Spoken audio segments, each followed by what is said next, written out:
Angel organics donkey milks తో soaps చేస్తాము. అన్ని organic handmade soaps are available. They are anti aging and wrinkle free soaps. Different flavours లో కూడా దొరుకుతాయి. Cash on delivery is also available. కేసులో 2016లో పెట్టిన కేసులో బొజ్జా దశరథరామరెడ్డి గారితో పాటు ఇంకా కొంతమంది రైతుల మీద కూడా కేసులు ఉన్నాయి.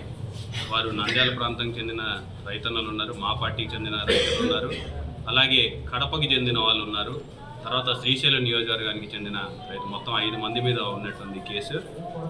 మరి వీరందరినీ కూడా రీకాల్ చేయమని, అంటే ఈ యొక్క వారెంట్ని రీకాల్ చేసుకోవచ్చు అని చెప్పేసి కూడా పోలీసులు వారందరినీ కూడా దాదాపు 2 వారాల నుంచి కోరుతున్నారని చెప్పేసి నిన్న ఎస్పీ గారిని మేము మాట్లాడినప్పుడు ఎస్పీ గారు తెలియజేసిన అంశం. దాదాపు 2 వారాల నుంచి మేము వారిని రీకాల్కి పెట్టుకుంటే అరెస్ట్ చేయాల్సిన అవసరం లేకుండా ఉంటుంది అని చెప్పేసి కూడా వారు తెలియజేశారు. అలాగే కోర్టులో కూడా బెయిల్ కూడా తీసుకోవచ్చు అని చెప్పేసి జడ్జి గారు కూడా చెప్పినట్టుగా తెలుస్తుంది. అయినా సరే నిరాకరించినట్టుగా తెలుస్తున్నాయి వార్తలు. మరి ఇవన్నీ కూడా గమనించాలి అని చెప్పేసి కూడా నేను కోరుకుంటున్నా. ఎందుకంటే నిజంగానే దురుద్దేశం ఎక్కడైనా ఉందా లేదా అనేది కూడా రైతన్నలు గ్రహించాలి.